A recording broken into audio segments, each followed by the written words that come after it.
Je lis des chiffres effarants, 2300 civils, peut-être même plus. J'ai lu peut-être plus de 1000 patriotes, m'a-t-on dit, dans les dernières heures.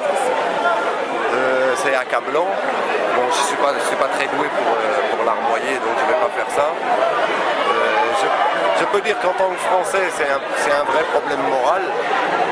Non pas que j'ai honte ou quoi que ce soit, moi je ne me sens pas représenté par Sarkozy. Ça pose un problème, nous sommes à côté de l'Assemblée nationale, le Parlement français ne s'est pas, si j'ai bien compris, ne s'est pas prononcé sur cet acte de guerre, puisque c'est un acte de guerre. Or, normalement, la déclaration de guerre doit recevoir l'assentiment du Parlement. Ça n'a pas été fait. Il n'y a aucun débat dans l'opinion publique française pour savoir. Il n'y a que les journaux qui organisent des sondages bidons. La preuve, c'est que les Gbagbo, en se concentrant sur Facebook, les ont tous gagnés. Ce qui prouve que ces sondages, on en fait ce qu'on en veut. Mais il n'y a pas de débat national en France. Ça, c'est vraiment problématique.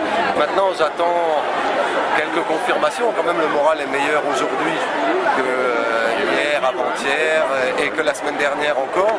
On parlait de ça à l'instant.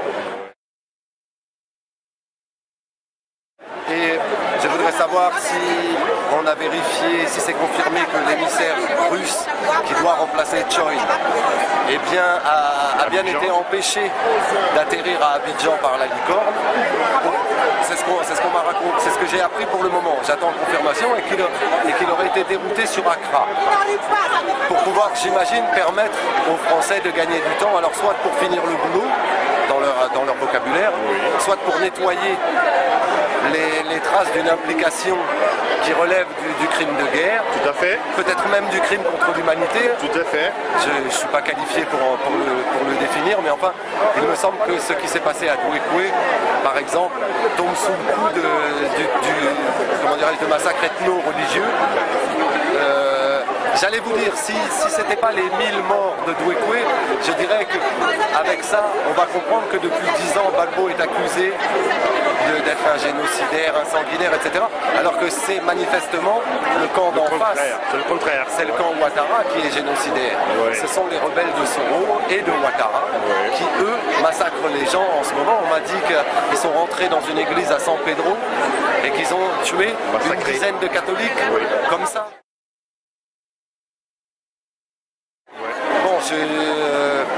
Je voudrais savoir ce que les autorités françaises, politiques, morales, spirituelles, qu'est-ce que ça leur inspire?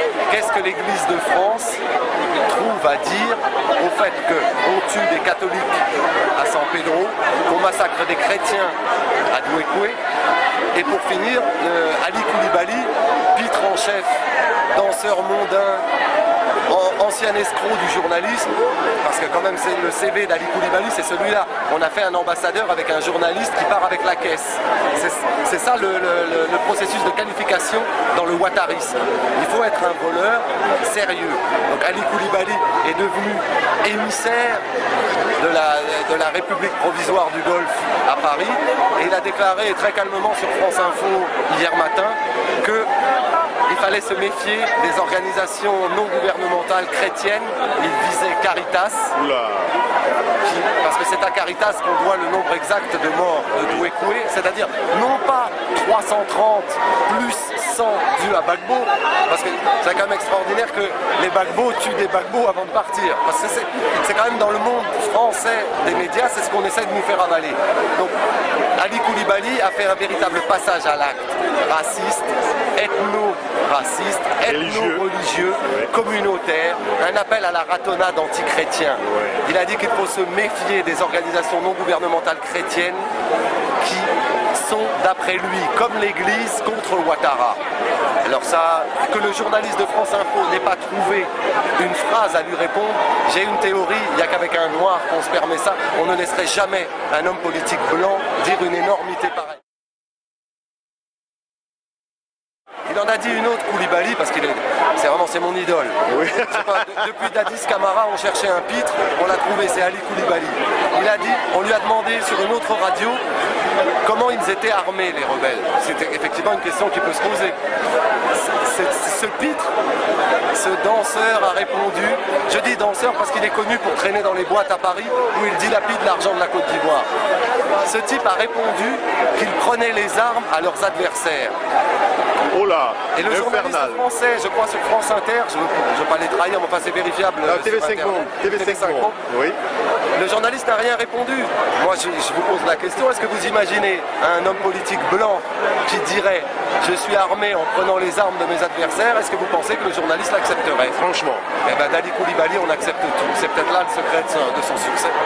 Merci Grégory. Merci.